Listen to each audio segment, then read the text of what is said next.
Yes, I do believe that we are live. I do believe we are live. For those who are tuning in, welcome to Vote TV Primetime Show. I am your host, Nelson Mike Medama Murioki.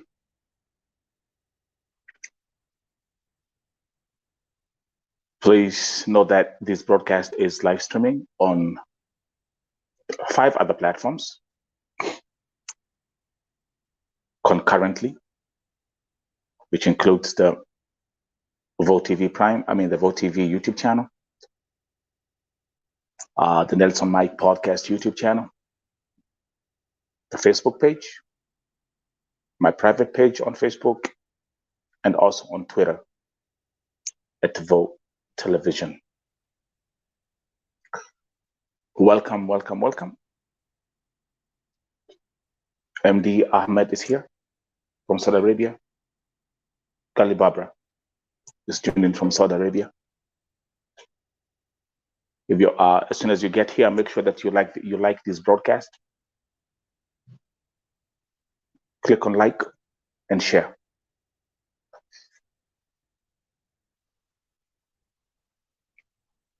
I also have to confess,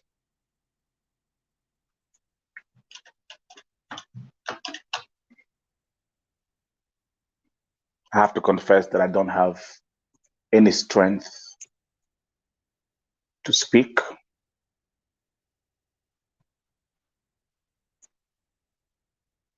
You realize that I came late today.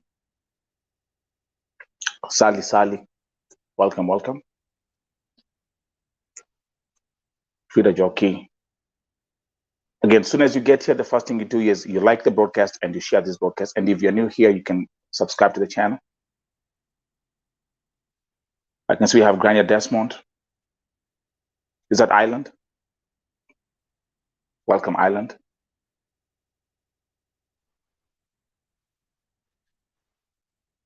And this is a very painful moment for me.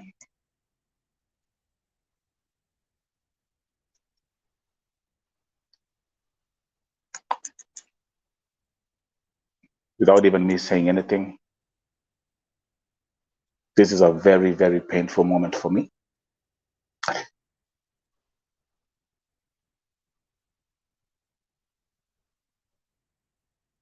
I was here in the morning. I was here with Njeri from Dubai.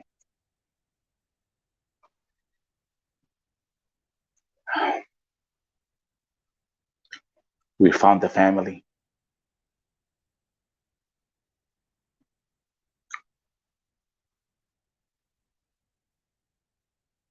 Again, welcome to Vote TV Primetime Show. Ukiingia hapa una share.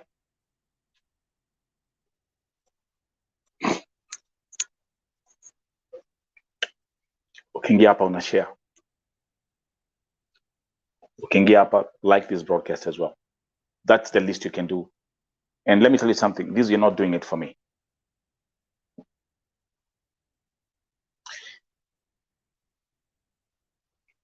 How many were here in the morning for the Rauka Navo TV breakfast show? How many were here in the morning?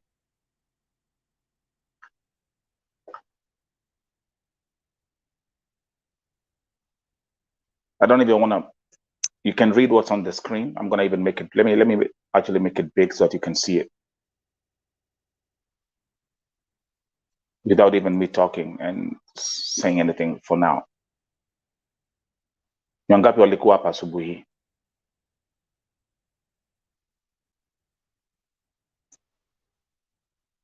Oh, Elizabeth, you are here, nakumbuka.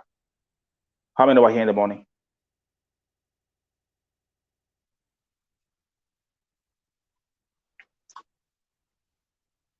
If you are here in the morning, can ebu inua mkono kama ulikuwa hapa asubuhi.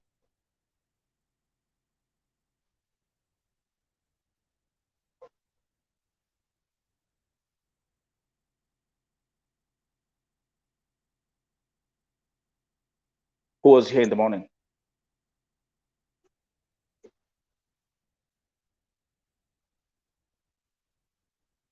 This is what you vile unaona kwa screen, that's a reality.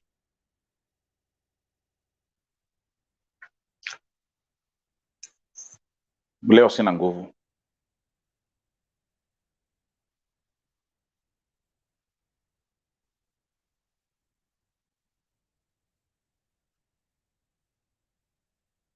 Today I can tell you, I'm very, very honest when I tell you I don't have the strength.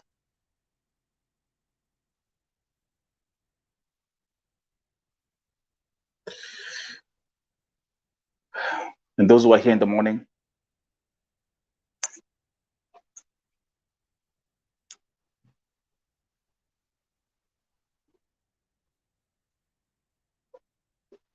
let me give a shout out to Njeri. Let me give a shout out to Njeri for doing such an amazing job. A true sister's keeper. Njeri was here in the morning. We were here for 2 hours.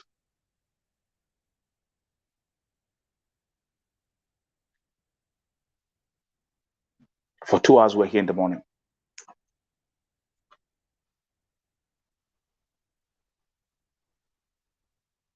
This is the reality.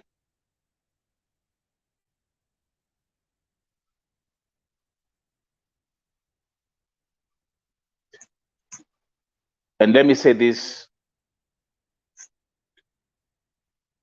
Wacha niwaambie hivi. I was told this 4 hours ago. Thank you, Maureen Muluk. Yes, it was very intensive. I was told, Njeri told me this 4 hours ago. Information, ya Damary. I didn't post anywhere. I didn't say anything. I went to sleep.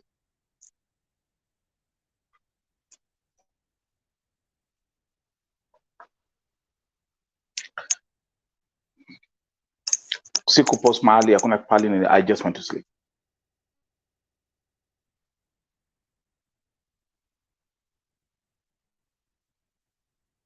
I just went to sleep.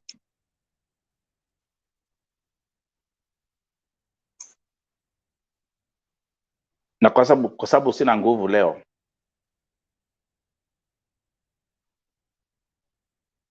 Kwa sababu sina nguvu leo.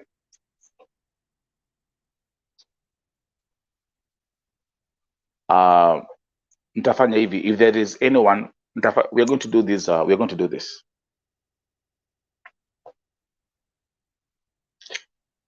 One thing I've learned about this thing called life is that the moment when it feels the toughest, that's when you have to show up.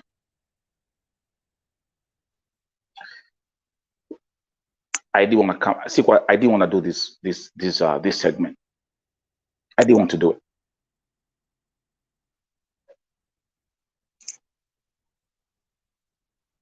I didn't want to do this.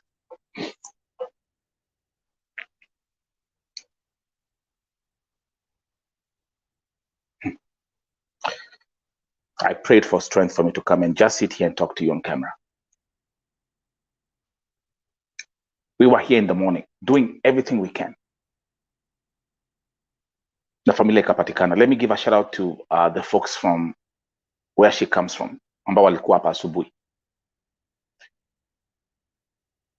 Everyone who shared my posts, especially on Facebook and here on YouTube. Mungu awabariki sana. Thank you very much.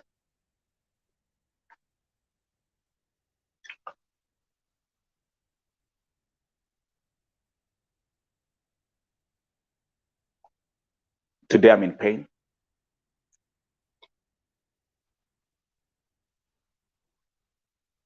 To be honest with you,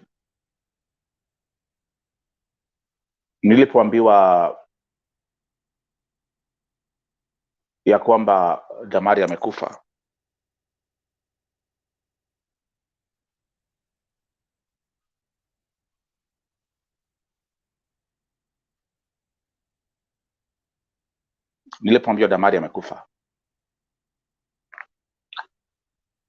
a thought came in my mind to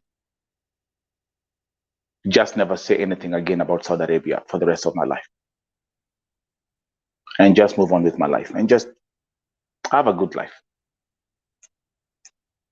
Have a very good life.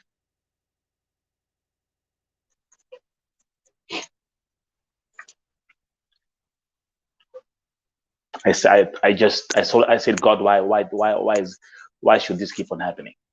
Nimeita Mungu mkutano leo.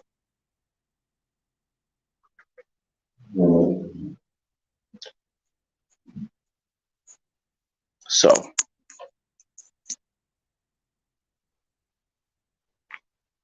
what happens? Tulikuwa hapa asubuhi looking for the family. Tulikuwa hapa asubuhi. We tried everything we can.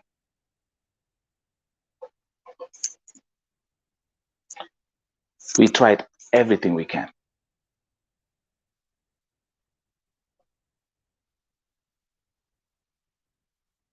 And I repeat,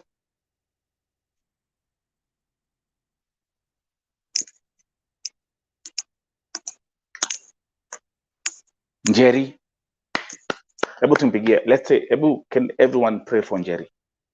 She was here in the morning.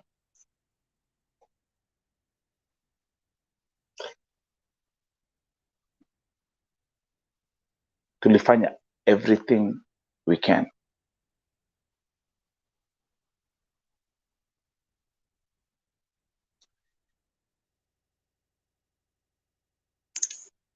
Oh yeah, nilikuwa kusema aje? Nilikuwa kusema let's go back to how this whole thing started.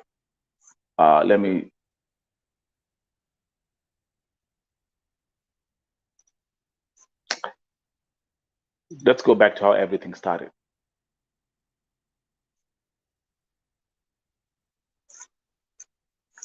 Naomi Njoki, it's just too much. Alafu namuka hapa napata ati Mutua, the best thing that Alfred Mutua can do ni kusema ya kwamba women should not travel to Saudi Arabia effective from Monday unless they meet the requirement. What are you telling us? Niliwaambia aje leo asubuhi. Niliwaambia aje leo asubuhi. Niliwaambia aje leo asubuhi. What did I say today in the morning? Am I not right?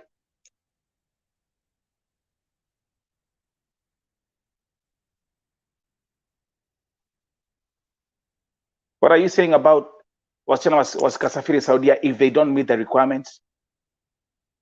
That's a bogus statement. That's nonsense. And I'm going to call it the way it is. I don't have anything to lose. That's nonsense.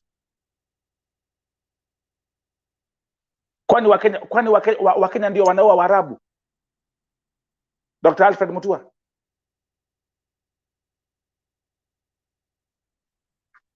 Kwani Wakenya ndio wanaoa Waarabu? Kwani Wakenya ndio wanaoa Waarabu, Dr. Alfred Mutua? Yeah, because the meeting which you had in your office, like I said, you had the meeting with the same recruiters, with the same agents who have messed up the system, and all they care about is the blood money which they receive. Damary alikuwa nani? What requirements are you talking about? Exactly. Even we say that in the morning. Nilisema aje leo asubuhi. Niliwaambia aje leo asubuhi. They will never, ever, ever, ever, ever, ever, ever, ever, ever, ever, ever, ever, ever, forever, forever. And I'm gonna say this forever, forever. Even my second, fourth, fifth, sixth, seventh, eighth, ninth, 10th generation. Because now I can speak because I ain't got nothing to lose. Listen, you will never, ever, ever, ever put any blame on the Arabs when they kill our people. You will never do that. What are you talking about?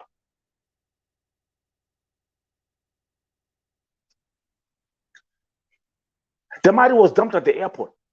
Damary was dumped at the airport. She was dumped at the airport looking like this. Alfred Mutua, uko wapi? Are they showing you this? Are they showing you this?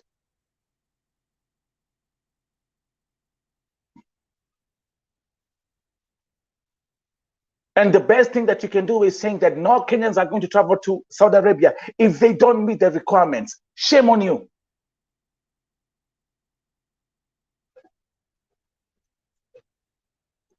They have secured, and all they do is they protect their interest. Huyu ni mwanamke ambaye alidampiwa kwa airport akiwa nakaa hivi.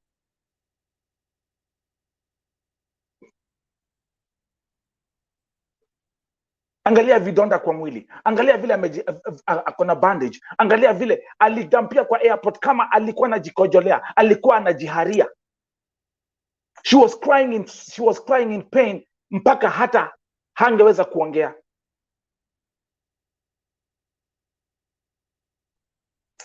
Damary amekufa.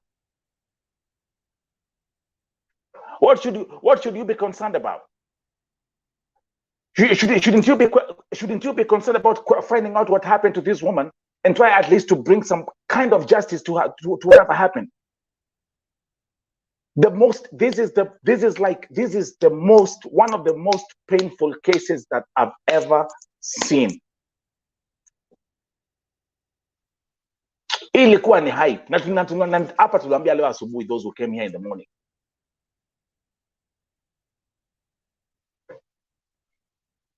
Na musijipatie moyo. Hakuna kitu watafanya.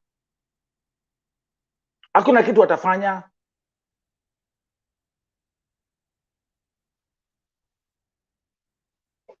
Damary amekufa. She couldn't even tell her story. Damary amekufa akiwa nakaa hivi. Nobody will ever find out what happened. Nobody. Nobody.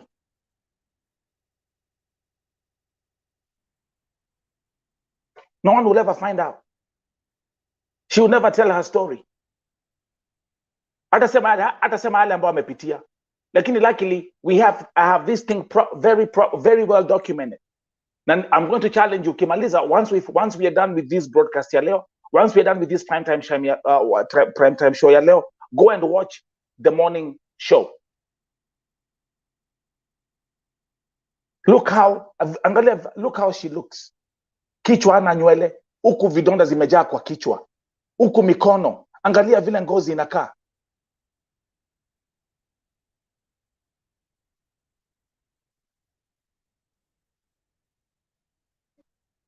Damary amekufa. Now what? She will never tell her story. She will never, ever tell her story.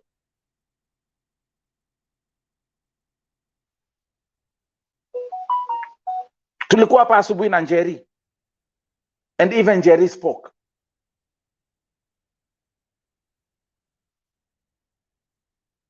And even Njeri spoke.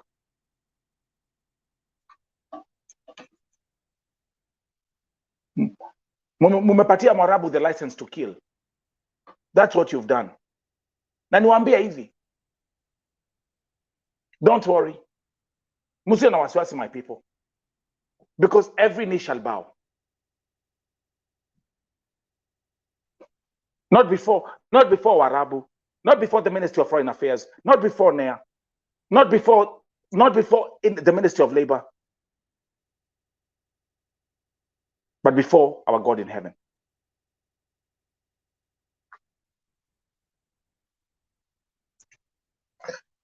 What else did I nilisema leo asubuhi? Nilisema aje leo asubuhi?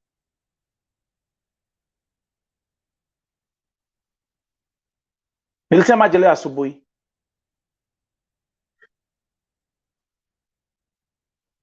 I will repeat what I said today in the morning. Because, by the way, those who came here for the Rauka Navo TV breakfast show, thank you very much. If you haven't watched that segment, make sure you watch it after this.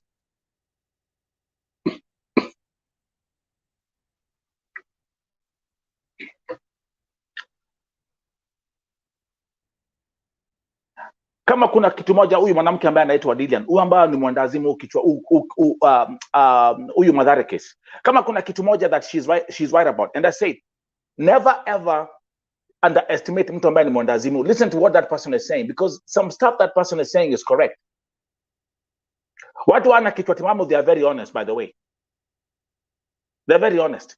So there's one thing Lillian, you are right about. Na nitakwambia. You are very right. You are very right about it. Ulisema aje? Kufa kuzikana, biashara itaendelea. Lillian never lied about that statement. It's the truth. Kufa kuzikana, biashara itaendelea. Damary is gone. Damary is gone. Damary is gone. Na nilikuwa hapa nikasema, how comes walimweka? So, you know, all the questions about how did they make it to have her checked in a plane kutoka Saudia mpaka Dubai akiwa hivi. But as we wait for the police investigation, the only way that this could have happened ni kwamba ule mtu ambaye alikuwa ni sponsor wake, okay, wali fake the travel documents, wali fake the medical documents.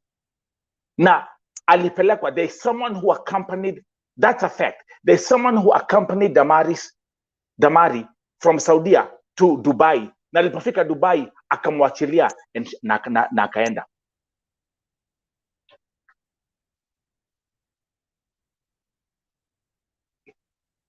And then here she was. Crying with pain. Nataka muimagine hii picha. She was crying in pain. Alikuwa in so much pain. Na ni kwa airport, mtu ameanza kujikojolea, mtu ameanza kujiharia.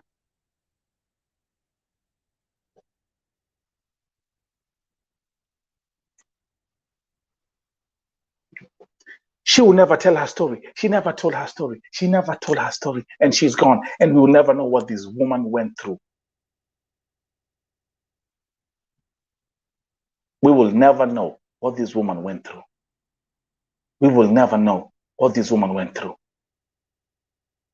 Amekufa. Kufa kuzikana, biashara itaendelea. Lillian, you are right.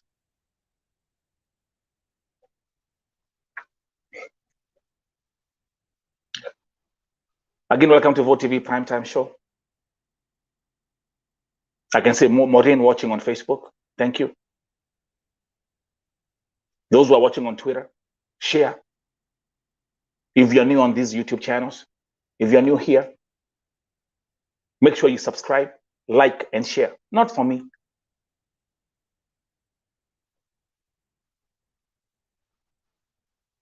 So now this case has been taken over by the airline.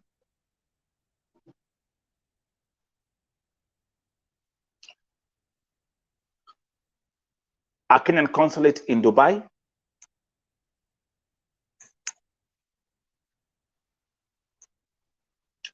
a Kenyan consulate representative in Dubai went to Sharjah airport today in the morning and took over the case. Hata kuna vitu mingi sana. In fact, I haven't even checked my phone. The moment I haven't checked this phone, I haven't checked my laptop, I haven't checked my third phone. The moment I was told by Njeri today 4 hours ago, the moment niliona she has passed away, she has died, the doctors tried everything, I just went back to sleep. Najua simu yangu iko na a lot of messages that I have to look at.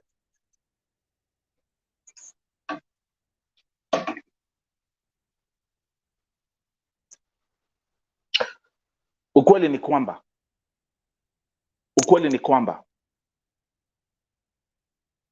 Damary will never tell her story. Damary will never tell us about her pain.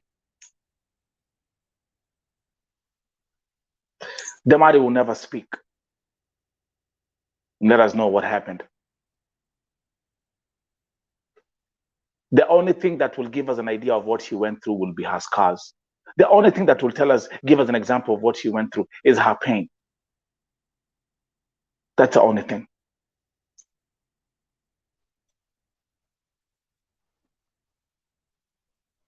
That's the only thing.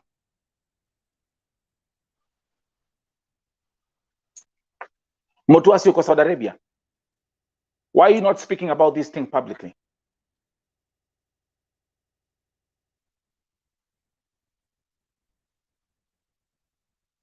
Why are you not speaking about this story publicly?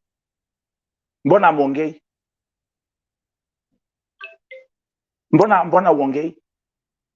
How comes no one in the government is talking about this?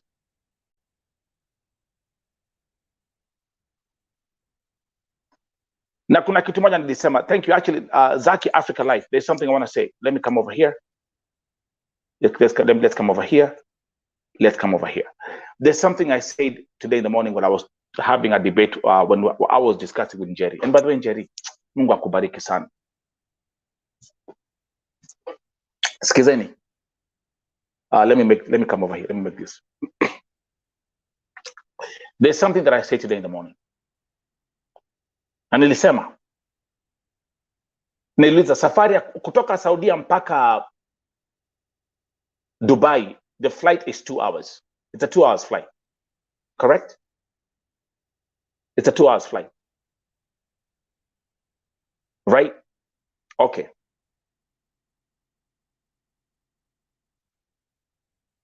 The moment akiwa kwa ndege, which means akiwa kwa ndege, she didn't have that thing with kujikojolea, kujiharia, and lack of oxygen.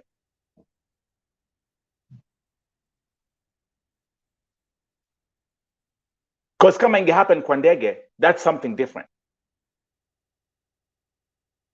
So those 2 hours, she was able to check in at the airport with whoever she was with. She was able to board the plane.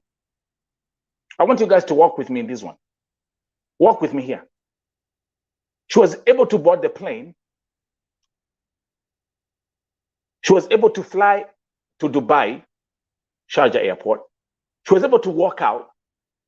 Bado hakuna mambo za oxygen, bado hakuna mambo za uchungu, hakuna mambo za kujikojolea, bado hakuna mambo za kujiharia.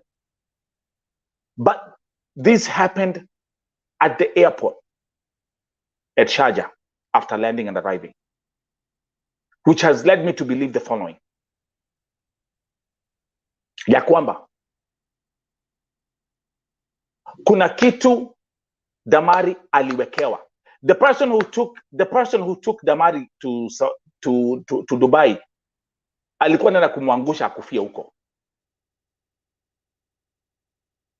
And the person knew very well.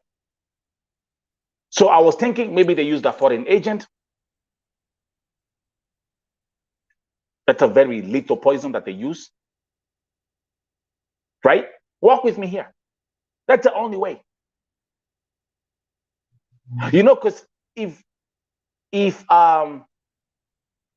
kama angeanza kujikojolea akiwa, okay, now guys walk with me. Kama angeanza kujikojolea akiwa kwa ndege, kama angeanza kujiharia akiwa kwa ndege, kama angeanza kusema hana oxygen akiwa kwa ndege, that could have been a different scenario now.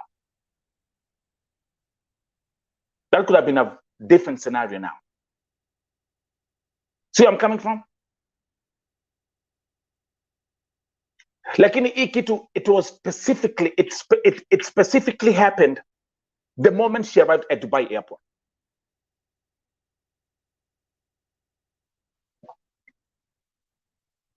And remember, Njeri told us there's a picture that she even showed us where they were infusing oxygen in her system.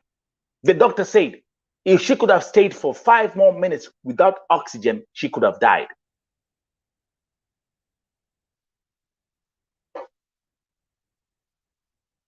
That's a fact. And I'm saying this on record. Kama angekaa for 5 more minutes, this is the doctor who said so. Kama angekaa for 5 more minutes, bila oxygen, she could have died. Then there's something else that the doctor also said. Kuna kitu ngine pia alisema. The doctor said, there is nothing we can do for Damary. There's nothing we can do for the patient. And that's why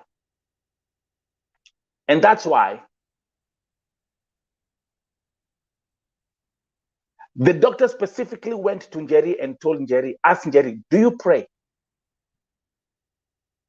Was it not? No, sorry, it was the police officer. The police officer. Alimuliza, do you pray?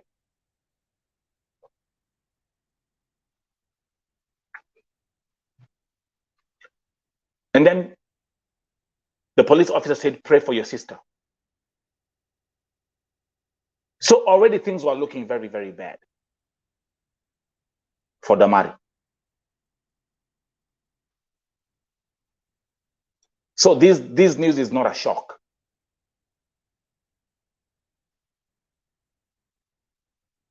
And me, I was just speaking, at this point, you just speak on what's being told and what you see.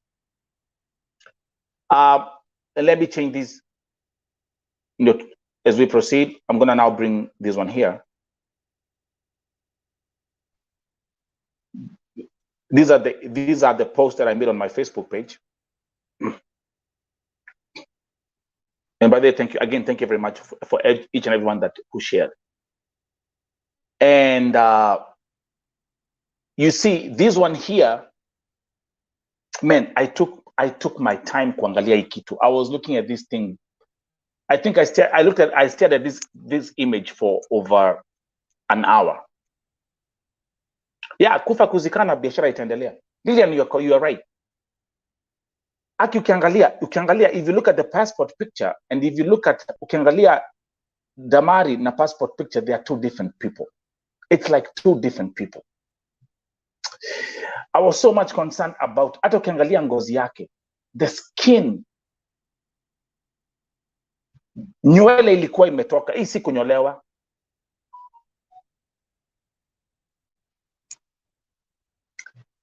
So I do believe, and there's of course they're gonna run a toxicology report just for us to know what she consumed. The fact that she was screaming so loud in pain that she could not even speak, and I do believe aliwekewa poison.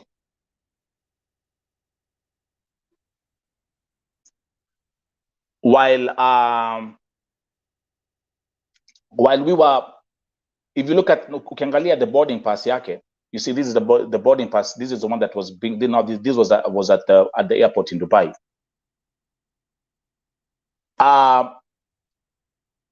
Passport yake ilitoka 24th June 2021. So which means she was there for just 1 year.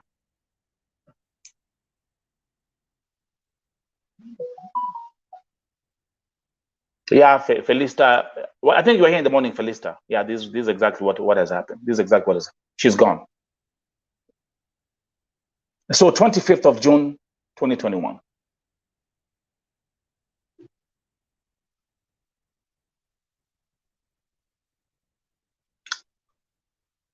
Let me come again now because I'm walking you through what ambao hakuwa hapa asubuhi, kama hakuwa hapa asubuhi, but Njeri was here.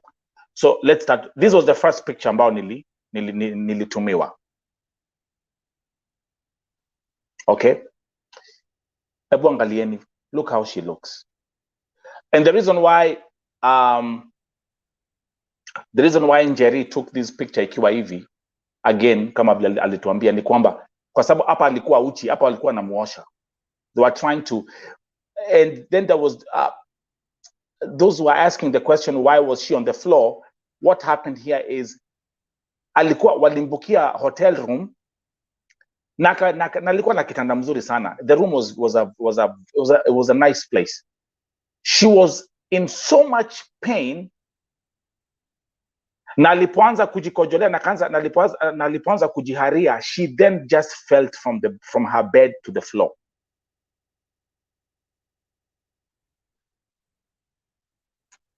So that explains this picture here. So alikuwa in so much pain, such that again they had to.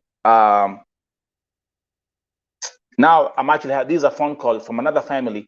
Uni sister yake Jacqueline Modoni ambaye amekufia Saudia. This is a sister calling me, but I cannot answer this phone call right now. Do you see what I deal with every day? Uni sister yake Jacqueline Modoni ambaye amekufia Saudia. Her family is asking where she is and when she's coming back home. But let's do this. Let's continue. Because I want to focus with Damary first. This segment is just for Damary. So, again, like in Kangali, I want you guys, if you look at this picture now, you start looking at it again with clear eyes. Huku kwa kichwa, all this is in the vidonda. All this. So me, I'm just analyzing, you know, hizi ni vidonda. Hii mkono huku naona iko na bandage huku. Like she had some cuts or something. And I made a confession. Wakati nilitumia hii picha,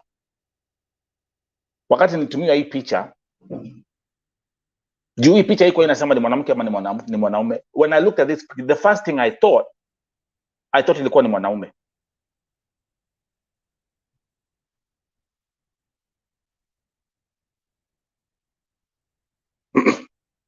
Lovely me uko Dubai, man. Okay, well, but see, okay, what you have to do is, because we are way past, go with the flow here.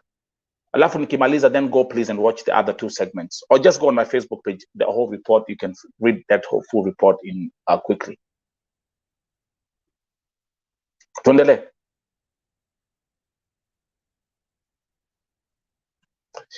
Mi wakati nilitumia hii picha, I thought ni mwanaume,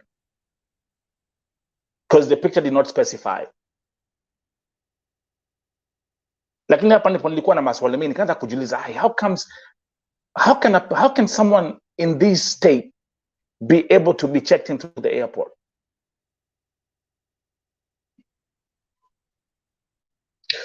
Nilikuwa na maswali mengi sana when I first received this picture. So ndio sababu nilisema, I just did this graphic real quick, nikasema just received here at Vote TV, tafadhali soma the post.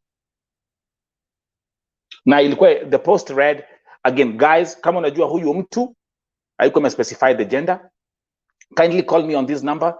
Ako Dubai airport, ametoka Saudia akiwa very sick, hana documents za huku, so haezi vuka his side, but manzi ako sick, anahara na ako weak. So coming back to what Lilian alikuwa nasema, ni ukweli, kufa kuzikana, biashara itaendelea. Mtu wako huku akiambia watu wasichana wasikasafiri Saudia bila requirements. Which requirements? Kwani wasichana ndio wanaoa Waarabu? Kwani wasichana ndio wanaoa Waarabu, Dr. Alfred Mutua? And I knew this. I knew the moment niliona kwa ofisi yako who you were having the meeting with. I broke that thing down here. Nilisema, you are going there to fix the economy. You are not going there to fix the welfare of our sisters. Hata fungekaa tu Kenya, basi waendelea kuua kabisa, waue kabisa mpaka sasa, hata wakitaka tuwapelekee mpaka ng'ombe, maumbwa na mapanya za Kenya waue. Meda Korea mali.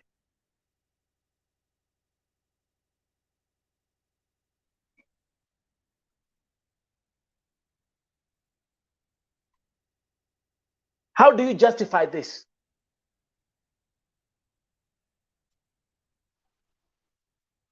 I'm going to ask this question to the Kenyan government and everyone who calls herself or himself a recruiting agent.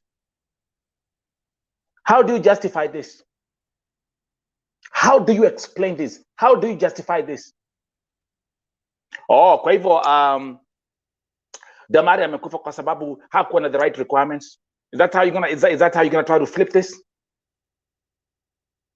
Oh, my fellow agents, Paul son, I got some bad news. Damary hakuwa Kemboi.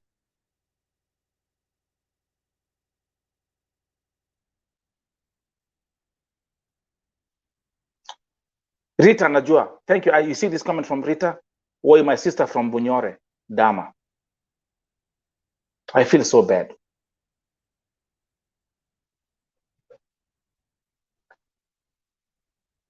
Guys, do you get my point? How will they justify kifo cha Damary? Mko na excuse gani?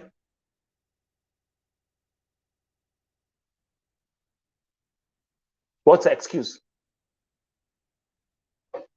Wacha waangalia hii picha tena. Excuse yenu ni gani?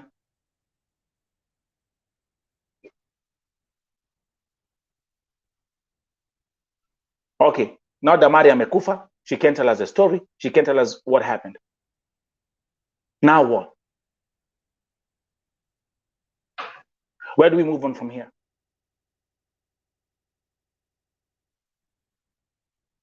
Do the usual thing that we do. We cry on these social media networks, we cry on these platforms. Us as human activists, we try to,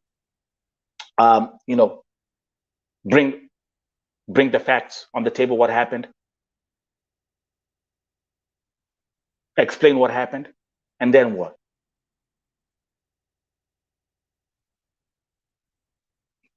Yeah, ukienda leo asubuhi hapo, si kuna ndege leo, kuna ndege imetoka Jomo Kenyatta kama imebeba wasichana.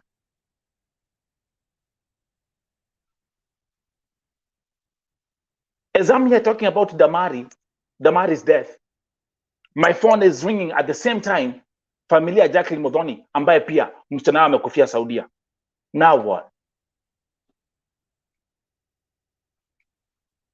Seraphine Okoth, please, you guys, you're too late. If you have missed this story since yesterday, go on my YouTube channel, go to VoTV YouTube channel, go to the Next of My Podcast YouTube channel, or go to my Facebook page. Go and read everything there. Sina nguvu ya kurudia kitu my sister. So sorry. Go with the flow kwanzia hapa, and then catch up baadaye. Nilijua. The moment I saw Mutua ukiwa kwa ofisi ukiwa na kina Josephine Muriuki, yule mwanamke ambaye alifanya juu chini tusipate haki ya Beatrice Warugoro, yule mwanamke ambaye alijaribu kunipiga juu chini tusipate haki ya Beatrice Warugoro, I knew that you have been really told the wrong story. Now here you are telling us, oh, ati wasichana wasikasafiri Saudia kuanzia next week if they don't meet the requirements. Kwani Kadama ndio wanao wa Mwarabu?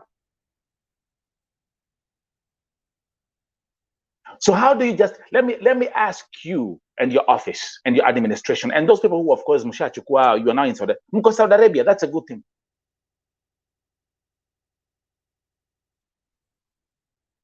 Uko Saudi Arabia right now. How will you justify the death of Damary? I can tell you one thing. Fact is, Damary was killed.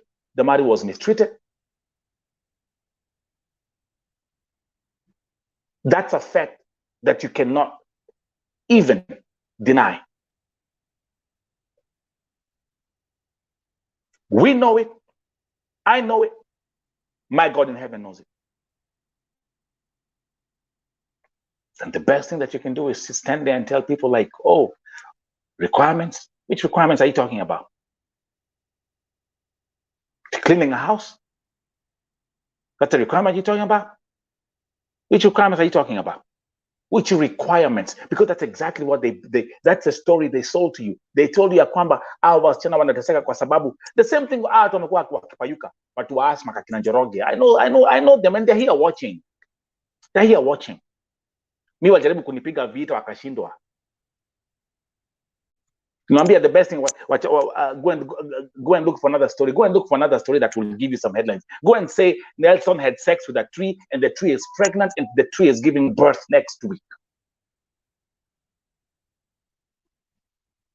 Told you I'm a different cloth. Cut from a different cloth.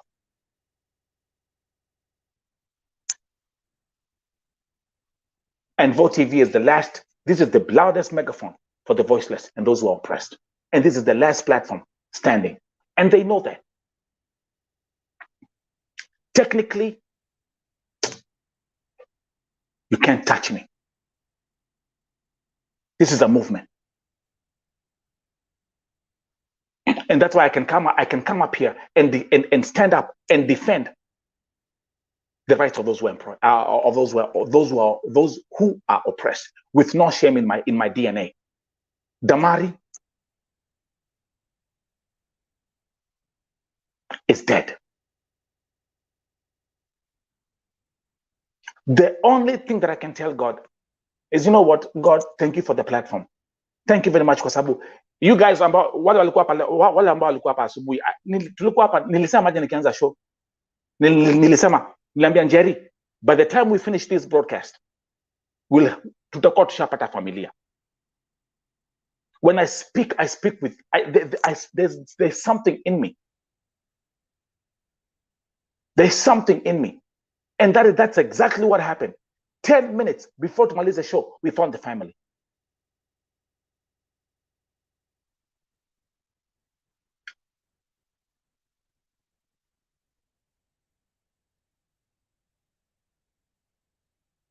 And again, welcome to Vote TV Primetime Show.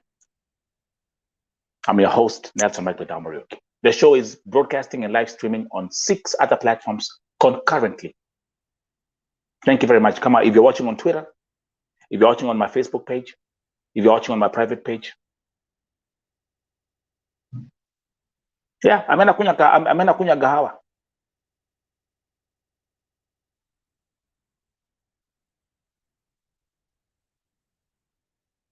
Mimi nimesema honestly for the first time, you know what I told when tulipopata the brother leo asubuhi. I said, you know what? I told Njeri, wacha nilale. You guys have the numbers. Kuna watu, there's the WhatsApp groups ambazo walikuwa nazo za Western.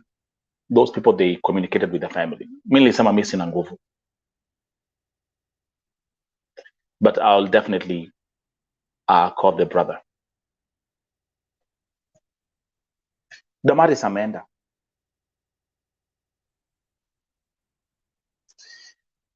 And it's not just about ati Damary amekufa, ni vile amekufa.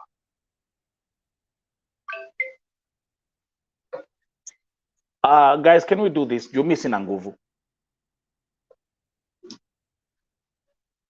Sina nguvu kabisa. I'll do this.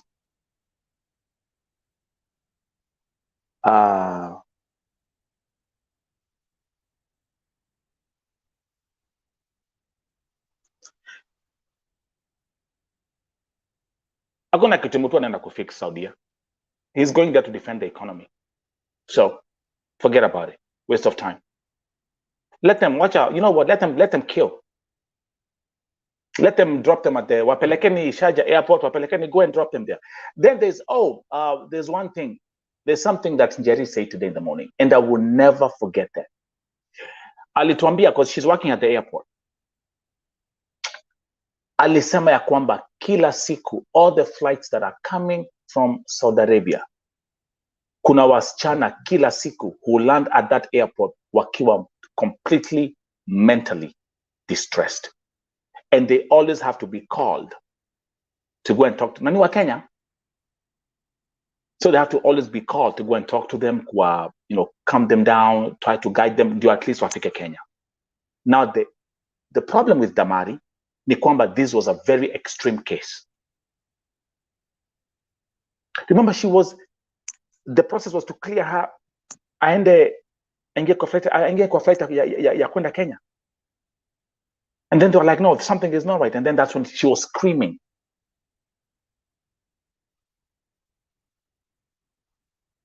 She was screaming. Thank you, Zaki Yusuf. So nitafanya hivi, I need some support. I need you guys to support me so that at least we can push for another 30 minutes. Siwezi kaa hapa for another 30 minutes. I'm completely weak. I don't even want to look at my phone. I don't even want to look at my messages. I don't want to pick any phone calls. I don't want anything. Fanya hivi, I'll drop if there's anyone who would like to come and join me here on video, aongee. Let's have a public debate. I'll put the link. Angalia kwa comments. I've put the link there. Join me here. Send me a request. Join in. Ukuje uongee. Tell us what you think, what you feel about the case ya Damary.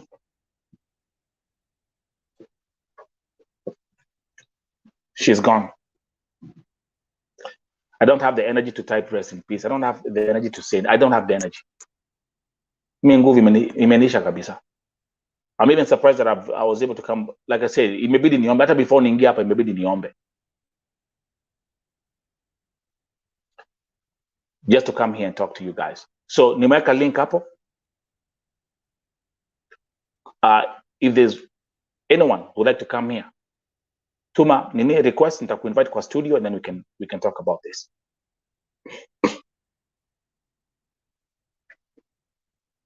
But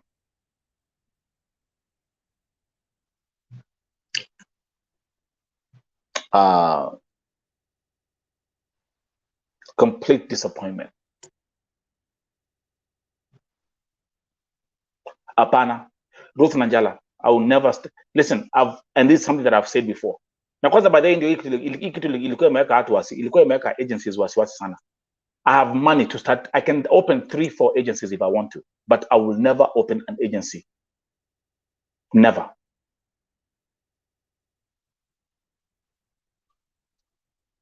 Never.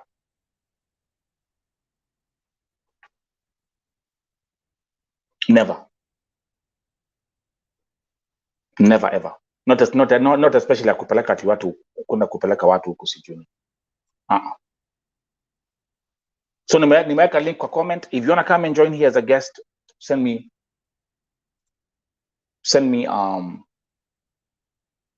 request. I'll plug you in. Otherwise, let's look at the comments.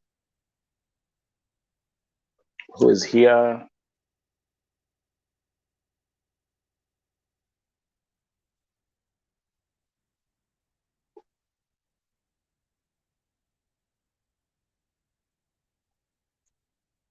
Mother Teresa nauliza, are we not human beings? Why? Yeah. Tulikuwa hapa asubuhi, we had that conversation. Fungeni Saudia. So Saudia haitafungwa. So that one, forget about it. Hiyo sahau. And actually, let me make this, I will take now, let's do this. And thank you for tuning in. Thank you very much. I appreciate you. Thank you. Thank you very much.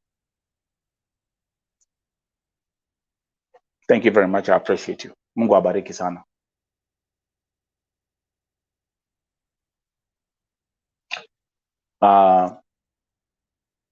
Let's pay our last respect here on Vote TV to our sister. This is what I want to do. Give me a second.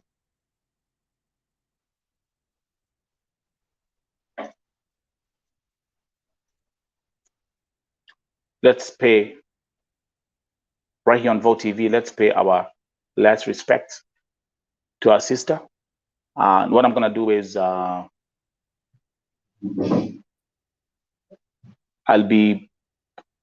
nitaweka comments kwa screen, and then I'll be reading them out as we continue.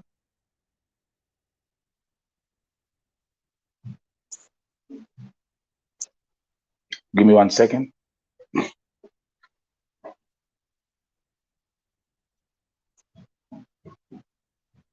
Carol Mwango, Mungu akupe nguvu. Yeah. Mi pahali imefika.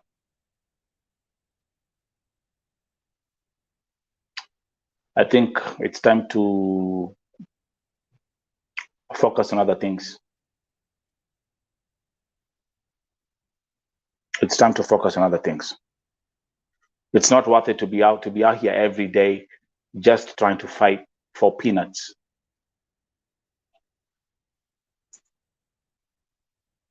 Dola 200.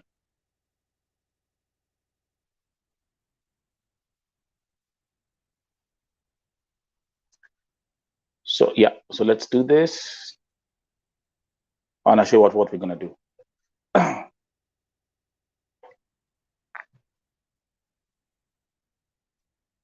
So let's pay our last respects to Tanzia happy. Dorin anasemaje, enough is enough, Saudi ifungwe tu sasa. This is RIP. This RIP is so painful. So type kama mimi hapa. Nishachoka kutype, we are tired. So Dorin, the reality is Saudi will never be closed. Will never ever be closed. Na hii ulafi ya viongozi. Pila Ratolo. Nelima, we appreciate you more. You do better than anyone in office. Thank you. That's what, because I'm a human activist. So what we do as human activists is always underestimated sometimes. You know, these people who are in the government, they are being paid. These people who are running these recruitment agencies, they are being paid. Human activists, we work for free. And I don't call this work. I serve for free. But you can never run away from God's calling. That's that one I can promise you. Nani mwingine? Bless Beatrice anasema Riziki Bajari, it can't, they get a lot of money and they blind us by coming and there's nothing discussed to curb mistreatment. Yeah, ishaanza tayari. Mutua saying ati kwanzia Monday, mambo za requirement. Which requirements are you talking about? Give me a break. No wonder Ririani was so arrogant, watched in the morning, thought I will hear good news now. For the first time, I'm in tears. Mike nimechoka. Yeah, I say that. Niwaambia hivyo. Kufa kuzikana.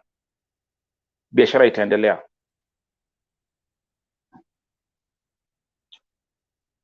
It's true. Kenya tuko na shida, but kindly, ladies, let's stop traveling to Saudi. How my agent ni sisi tunapatia kazi. Again, something you can't stop. Now let me start telling you this thing by being realistic.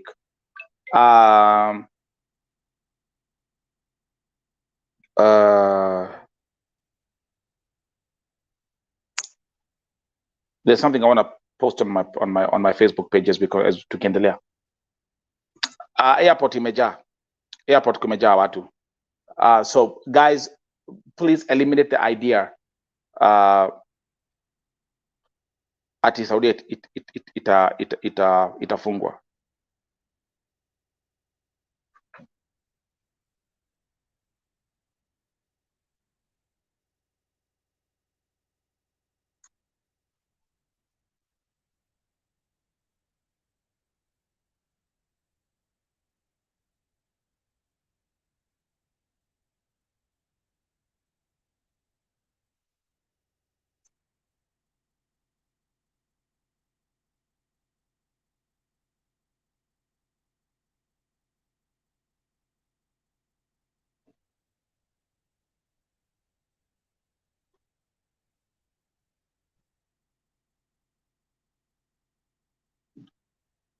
Another sad day for humanity.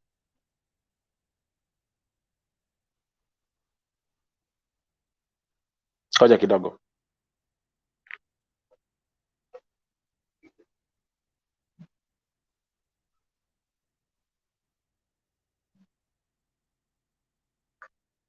Oh, let me see. I think there's someone who's on a Tumapa request aingie. Elizabeth. Elizabeth.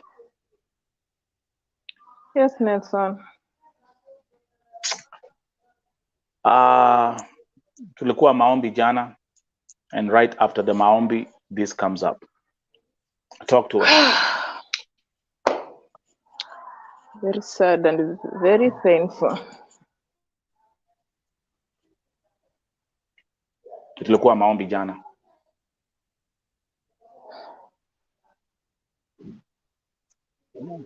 Hebu ongea Elizabeth kwa sababu by the way Elizabeth is working as a domestic worker in Saudi Arabia. Alikuwa hapa jana na tuliongea sana. Alituambia mambo mengi jana.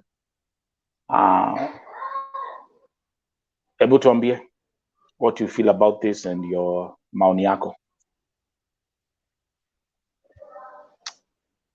Sasa nimesikia uchungu tangu asubuhi, nimepoteza amani kabisa tangu tuwatch hiyo kitu asubuhi, mambo vile Njeria alikuwa anaongea. I was just telling God to give me peace. It's very painful kwa maana mtu kama huyu anakumbuka ameacha nyumbani watoto kama mimi. Amekuja kutafutia watoto wake, alafu hiyo situation ni watoto wake sasa wako vipi? Wazazi wake wako vipi? Ndugu zake wako vipi? Sasa ni kuombea familia tu, Mungu aipe amani. Alafu sisi wenyewe kwa wenyewe tuendelee kuombeana. Mimi bado nitasisitiza tu government haitatusaidia. Government haitatusaidia kabisa kabisa. That is what I know. We have to pray for ourselves. We have to pray for each other. Only God can keep us in Saudi Arabia. Only God can protect us. It's very painful. Wewe kama unakaa vizuri, ombea huyo mwenzako mwenye hakai vizuri. Through maombi yako Mungu anaweza kuja akamuokoa.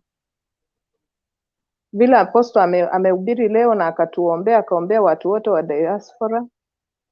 Na Mungu akasema yuko pamoja na sisi, ametuleta huku na makusudi atatulinda. So sisi pia tuchukue majukumu ya kujiombea. Tuombe.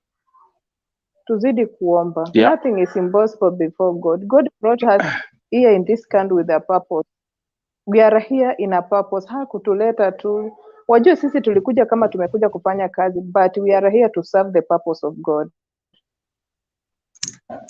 And also God who brought us in VOTV pia amekuwa na kusudi. Mungu mwenye ametukutanisha hapa mahali amekuwa na makusudi. Na kusudi kubwa is to serve the purpose of God. To give up. Licha ya kupitia magumu yenye tunapitia, but never give up. Just pray. God will come to rescue us. Mungu ametuleta, whether hatuwezi jua kama Mungu ametuleta hapa ili akabadilisha hii taifa kupitia sisi. Through our prayers, these people can change. Because hata tukilia hao agent wafungiwe, ni sisi ndio tuna shida. Hao agent hawana shida. Ni sisi ndio tuna shida. Especially single mothers. We have big problem. Watoto wanatakiwa waende skuli. Kuna ndugu zetu wanatutegemea. The only thing I can tell my sisters and brothers is to pray. Is to pray these people. Through our prayers, even the government can change. Through our prayers, hao watu wenye wako maofisini, Mungu can change them. Na wakatushughulikia vile Mungu anataka. God has powers to change the heart of anyone. Me, I believe. If only we will pray and have faith in God, everything shall be well. Nothing is permanent. My sister, I have a question. Yes. How long will they continue to kill? We have powers, Nelson. We have powers to stop these people and to kill us. Because they can't stop Nelson. They can't. Only through by prayers. Only through prayers, Nelson. Because government will not help us. Even if we cry, even if we do what? Our agent work on a government. Majority of them, they have Godfather. They will not stop to bring us in Saudi Arabia. Na ni sisi kweli, bila hata huyo mwanamke alisema, ni sisi huenda kule kuwafata kutafuta kazi. Kwani wao wanatufata sisi nyumbani kweli? Ni sisi tuna shida Nelson, tunaenda kule kutafuta kazi because of problem we are facing. And only as we can call God to change everything. Nimedeal na kesi za vita, nimepigania vita familia ambazo watoto wao wameuliwa. And every time kitu kama hii ki happen, every time mtu akiuliwa Saudi Arabia, kuna kitu mimi ukumbuka. I will always remember the words that kafiri wa Beatrice Warogoro aliniambia na mdomo wake. I can kill, I can buy your government, and all black people are slaves. Damary is gone. But they can't. He's right. God. But they can't buy the government of God. They can buy our government, but they can't buy our government of God. That is what I know, Nelson. You know, there's something that I want to say here. You know me, I also believe, apart from the fact that I'm a man of faith, I also believe in logic. There's, again, I repeat, I'm a man of faith. I put the foundation Evo TV has always been God and will always be God. But I also believe in the power of knowledge, logic. There is something that God is telling us here, and we are missing the message.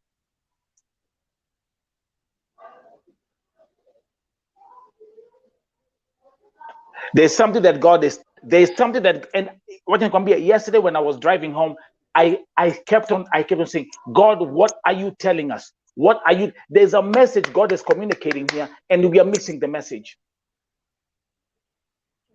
Sure. And I will let me speak this, and I will speak this boldly, eloquently, and with no fear in my system.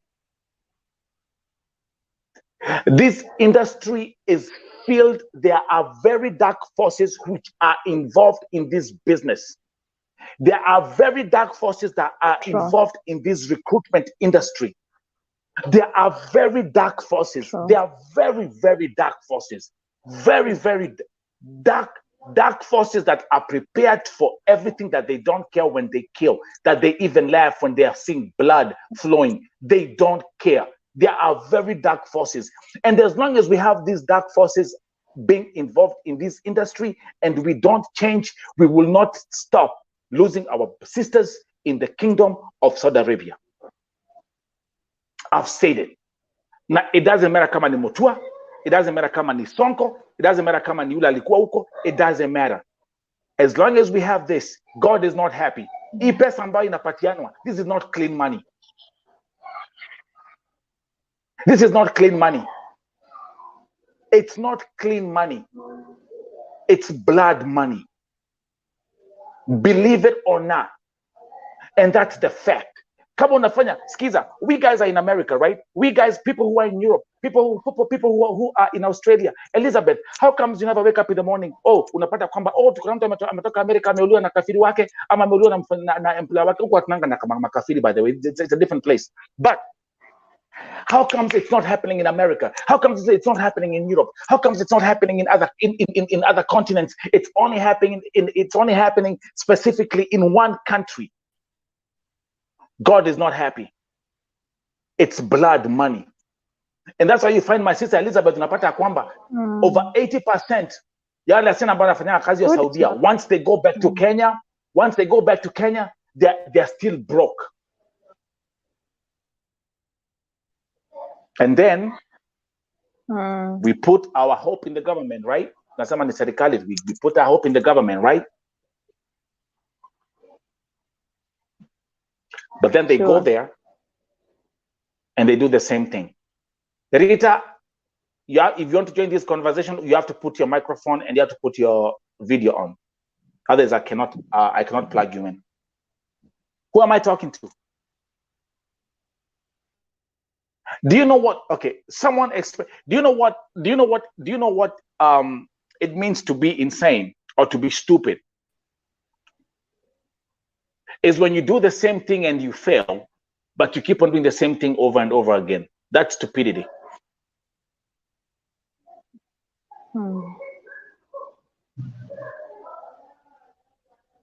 If you do one experiment, my sister, and you fail, what do? You change your strategy. You change your strategy. Ukifungua kibanda ya mboga, one, hey, by the way, sijui kwa nini customers hawapendi hizi sukuma wiki nauza hapa.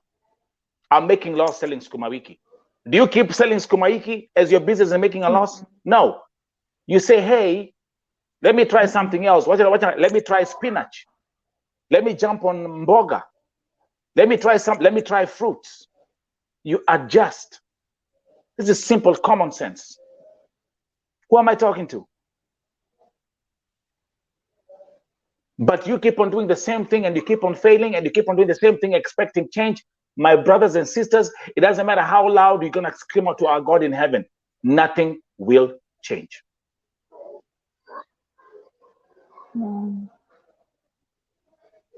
I'm sorry. I'm sorry to say that, to tell you guys the truth. But that's a reality. It's true. She's gone. It's true. She's gone.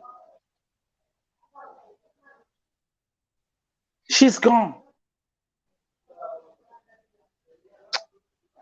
And it's not just that he just Kwanda Elizabeth, it's the way she has died.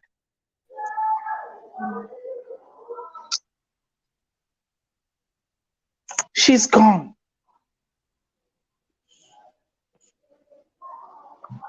So what are we going to do?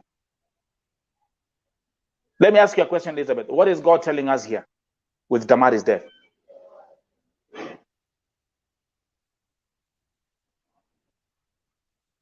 Is there something that God is telling us? Don't mute your microphone. It's very painful. Let's look at tuache kuangalia stories zingine Damary. No, we can hear you now.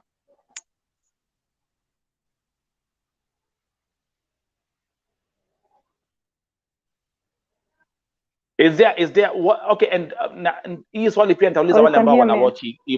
Yeah, we can hear you. Ulikuwa umemute microphone.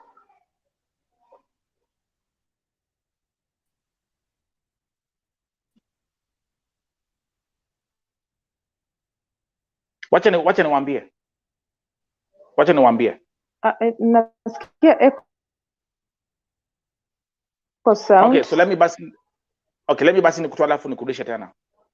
Then you come back again, okay?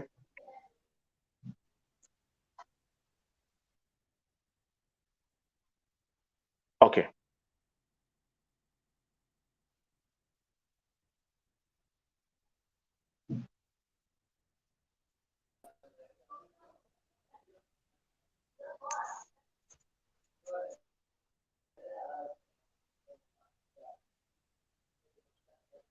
Tumeshinda hapa tukiimba wimbo wa maskini.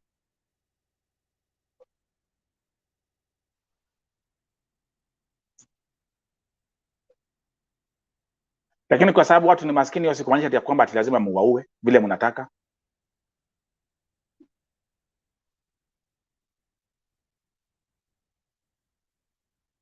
You have given these people the license to kill.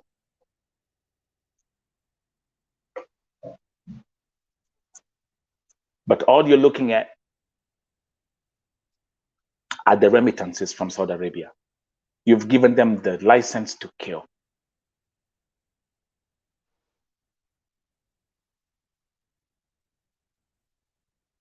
Jameni, angalieni vile Damary amekufa.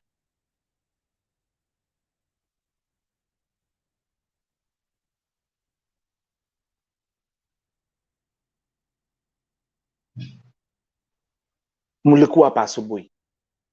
Those who came here in the morning.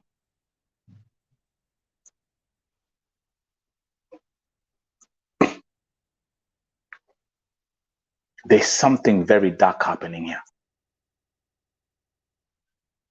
And that's why they fight with everything they can. There are very dark forces involved in this thing. Very dark forces. And I know that.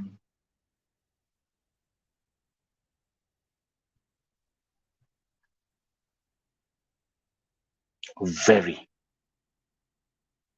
dark forces. It's crystal clear.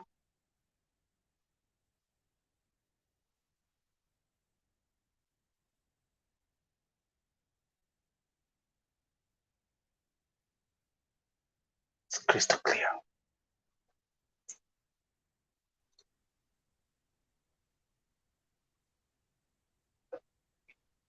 It's crystal clear.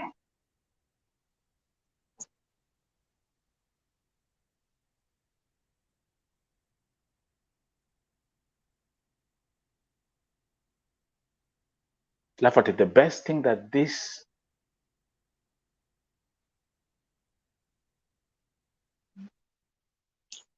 Mutua could say is talking about qualifications. Which qualifications are you talking about?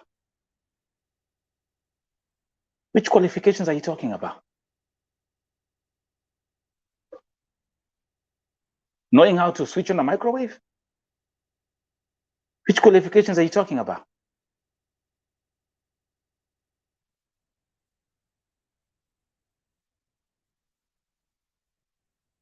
This is a sad day for humanity, man.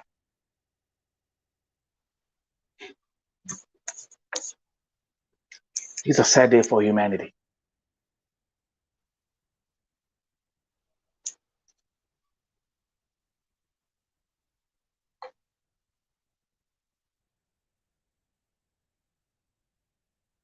Imagine the police officer, those guys again, and I will say, if you missed the Rauka Navo TV show ya leo asubuhi, breakfast show, go and watch that thing.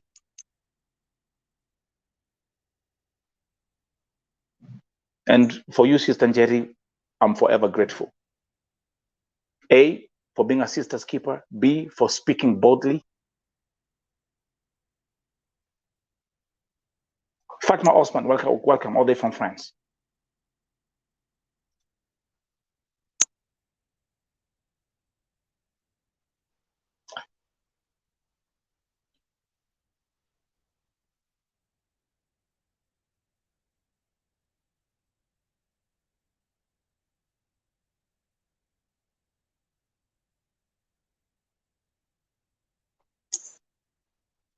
Damary has died.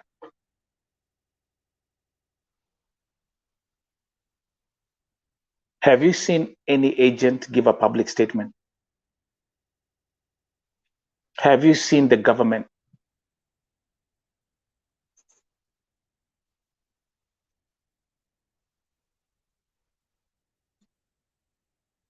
Have you seen the government giving a public statement? Dr. Alfred Mutua, is your office going to release a statement about the death of Damary?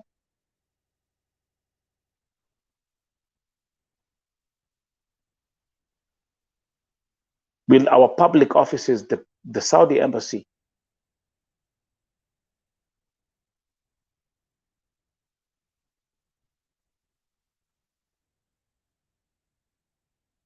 how will you justify her death?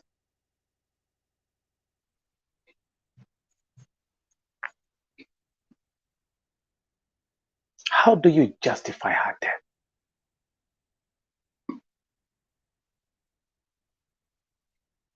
Mtaenda kuita mkutano pale Jivanji Gardens.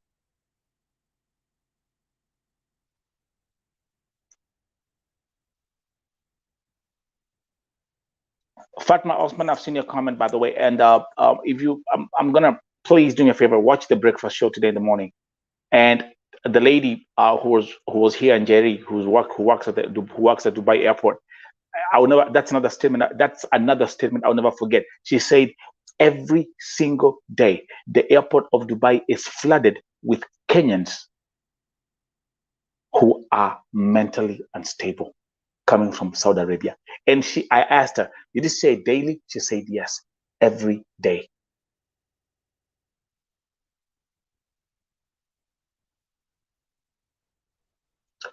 If someone can fake documents, and take someone all the way from Saudi Arabia and put that person in a plane, and then I say, this is my theory.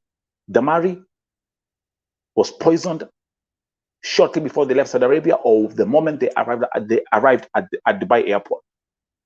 The person who dumped Damary at the airport knew Damary won't make it. Do we agree on that? Whoever dumped Damary at the airport knew she won't make it.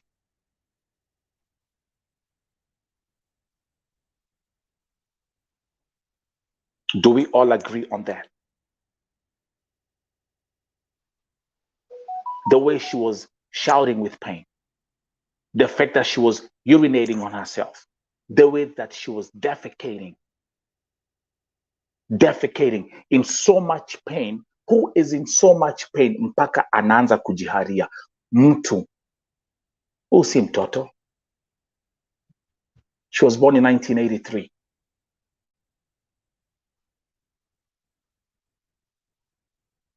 This, I'm gonna pull it. Let me actually use the right words. Her murder was perfectly executed. Her death was perfectly calculated.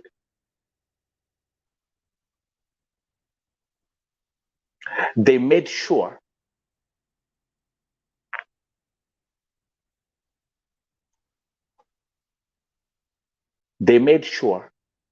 it doesn't happen in the plane.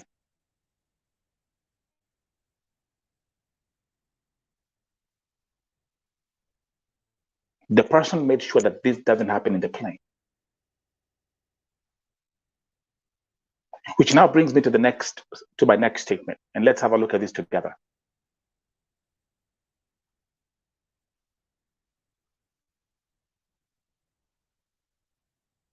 Give me a second.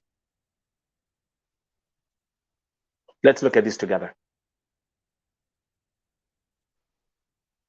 Fatma Osman, they will not stop sending girls. So that one, we agree. Okay.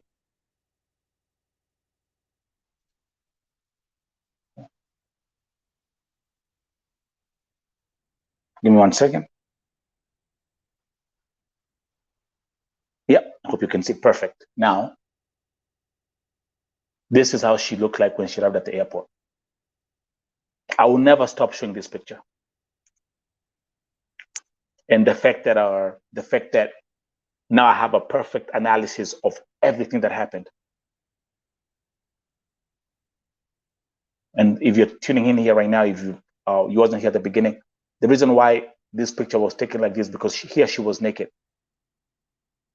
So they had to cover that up. And while this was happening, this is when she fell from her bed and she was defecating. So there were feces all over the room. I have to say, oh my goodness, those health workers that were there, oh my goodness. So there were feces all over the place. Hii room yake yote huku kote kulikuwa ni mavi na huku, what you're not seeing here, huku ilikuwa ni mavi na mkojo kila kitu. If you look at the picture,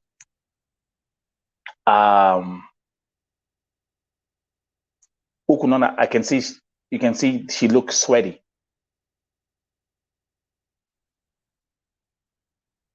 And hakuwa anaweza kuongea. That's how bad the pain was. And let's go to the next one.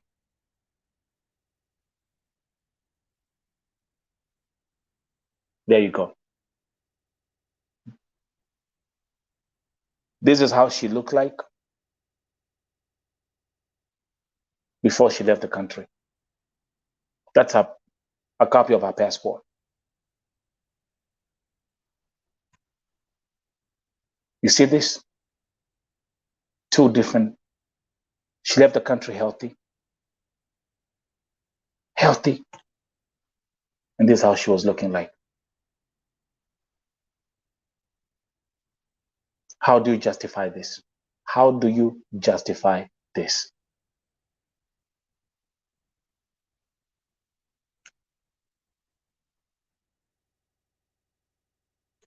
How do you justify this? Someone tell me, how do you justify this?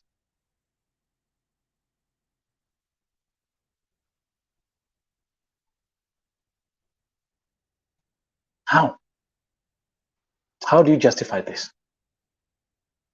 How do you justify Damary's death?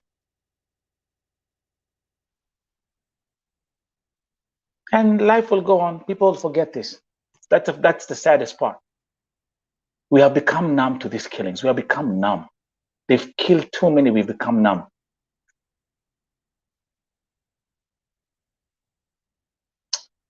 Something else I want to show here. Give me 1 second. Yes. Perfect.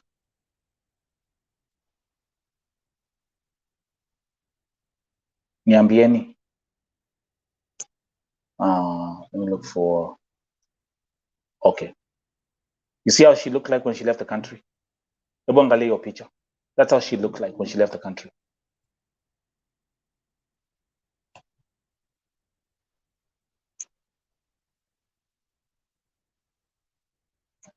That's how she looked like.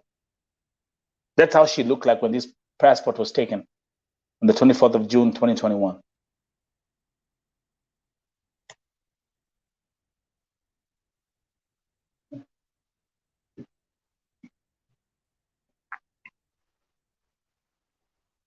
Angalia nywele.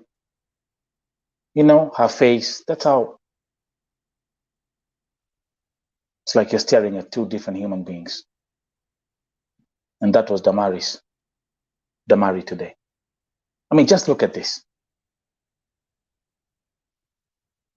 This was her last. And by the way, this is when they were infusing oxygen.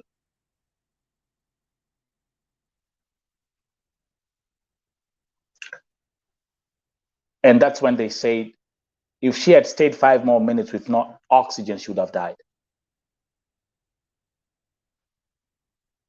And it brings me to, and this is my analogy. This is my analysis. Her death was perfectly calculated. Whoever brought Damary to the airport knew that she would not survive.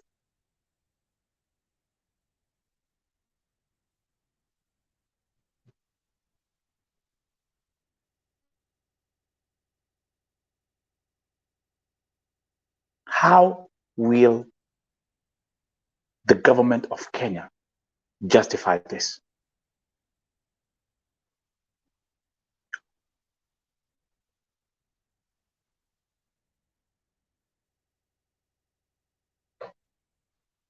How will the agents in Kenya explain this?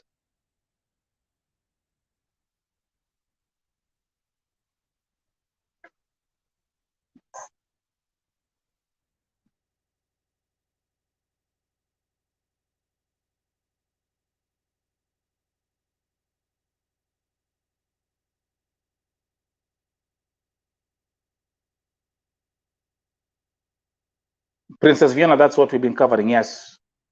Yeah. She's gone.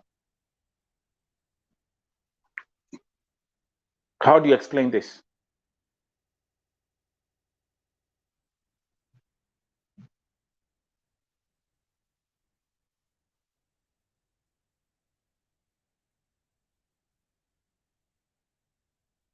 It's a sad day for humanity, ladies and gentlemen.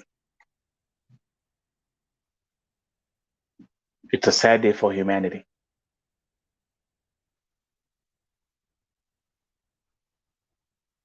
Shout out to those who are watching this broadcast on Facebook, and shout out to those watching this broadcast on Twitter. Shout out to those who are watching this broadcast on the Nelson Mike Podcast YouTube channel, and those who are watching it right here on Both TV YouTube channel. They can kill and walk away.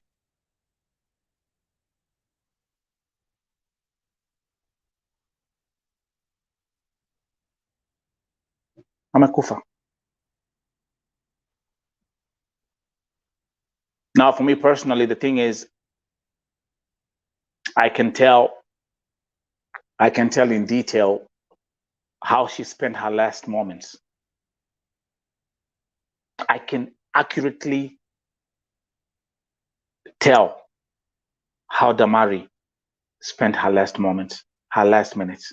I can accurately and eloquently tell her story. But the point is, Damary never told her story. And that's the most painful part. Damary never told her own story. She never told her story, what she went through.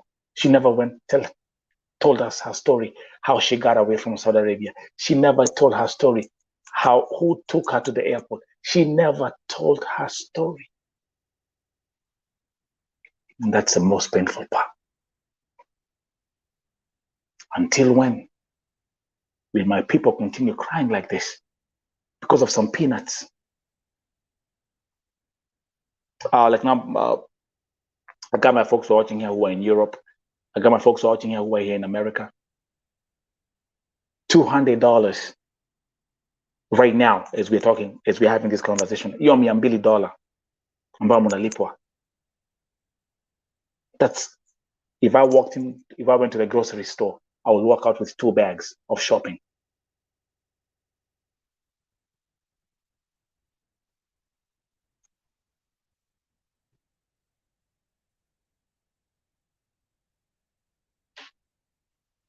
the death of people like Damary, and I want the spiritual warriors and the intercessors, the death of people.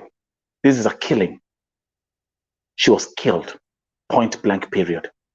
And these are not normal killings. These are either sacrifices, these are some rituals that they're conducting. This is not normal. And the only thing, Dr. Alfred Mutua, you announced today, is saying effective for Monday, no Kenyan girls should go to Saudi Arabia without the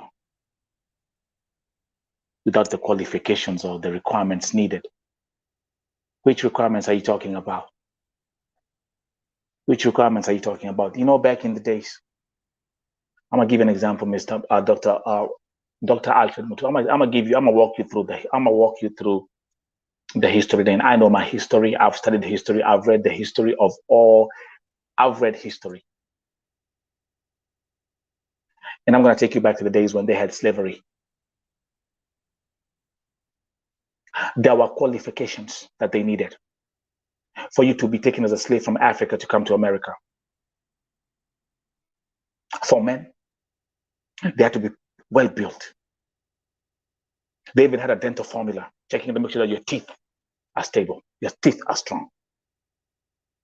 That was a prerequisite. That was a requirement for you to be a slave, to be taken from Africa and brought to America. They did that. For the women, same thing. They had to be strong. They had to have full breasts, the hips, the buttocks, the thighs, the legs. They had to be perfect. Those were the requirements of a slave, to be able to be taken from Africa and brought to America and work as a slave and serve as a slave and serve a slave master. When I talk about qualifications, which qualifications are you talking about for my people to be taken to Kenya to go and serve in the kingdom of Saudi Arabia, just to be killed and slaughtered like animals? How will you justify the death, the murder of Damary?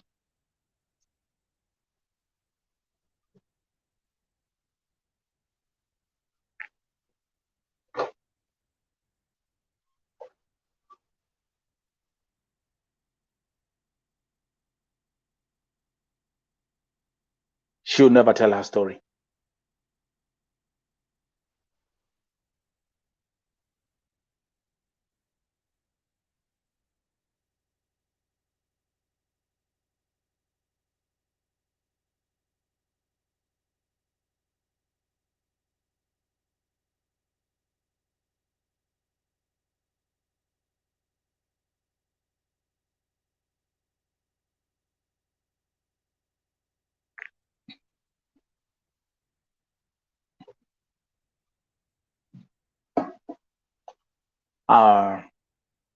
This is the last picture that we have of Damary akiwa hai.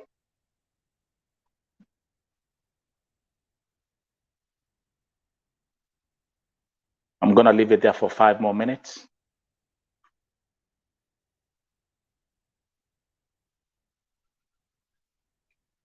Say your last. Thank you very much again for tuning in. Pay your last respects. I'm gonna, again, 5 more minutes. Say your last words. Minguvu imenisha. I have to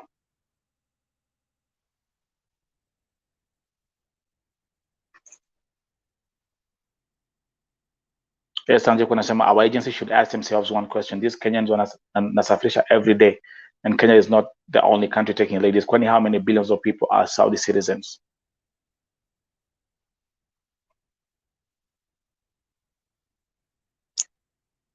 Fatma, Maombi. This is the last picture the world will remember of Damary akiwa hai.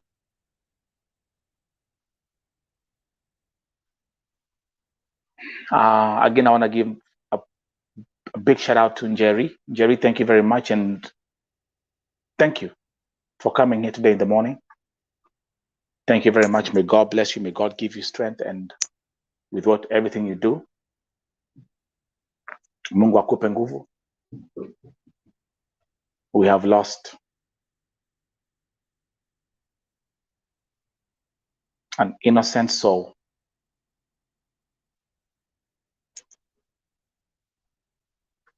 And this hurts. This is painful. Thank you. Thank you very much to all the viewers. Thank you. Thank you for your prayers. Thank you for your support. It's not easy. This is not an easy day. This is not easy for me today. It's not easy for me today.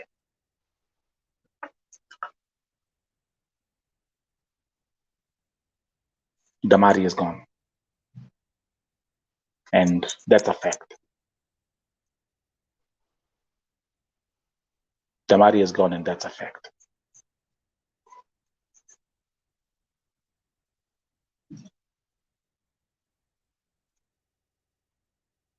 Don't forget to tune in to the midnight edition of the Vote TV Primetime Show. I will do another, we will watch the recap of the Raukana Vote TV breakfast show when I head in Jerry. Kwa hivyo, I'm talking about midnight. When I say midnight, I'm talking about Kenyan time.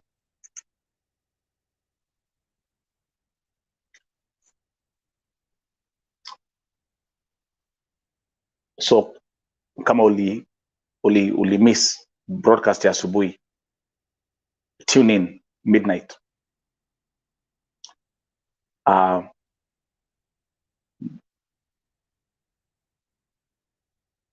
Then you can follow, especially on everything that we discussed about what Jerry said.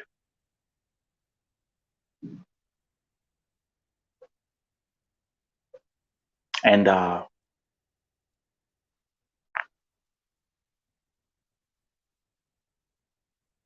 this hurts.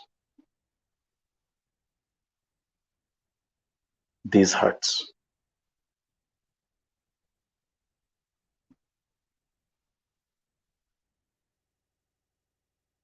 Be blessed.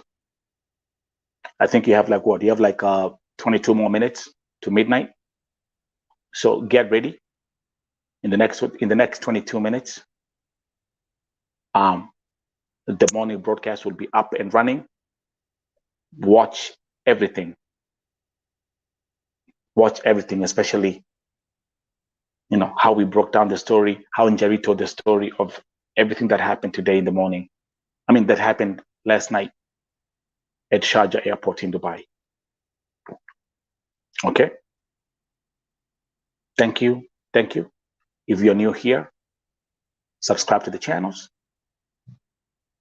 Big shout out to my fans on Facebook. Thank you very much. Also, those watching on Facebook, share. Keep on sharing. Those who are watching on Twitter, share. You can also tag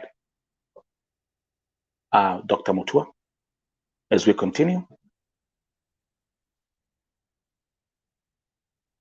One thing I know is the truth will come out, and I will keep on updating you on the updates of the investigation. God bless you. Have a good night, and tune in to the Vote TV Midnight Edition, a cover story of Damary Osita. Have a good night. See you later.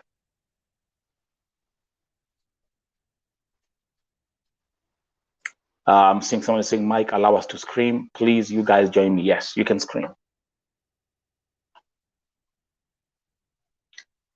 Elizabeth Wayongo, let's meet at midnight. In the next 20 minutes.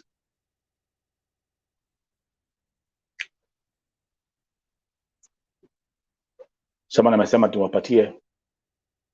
Allow us to scream, so scream. Go ahead and scream. Thank you. Thank you.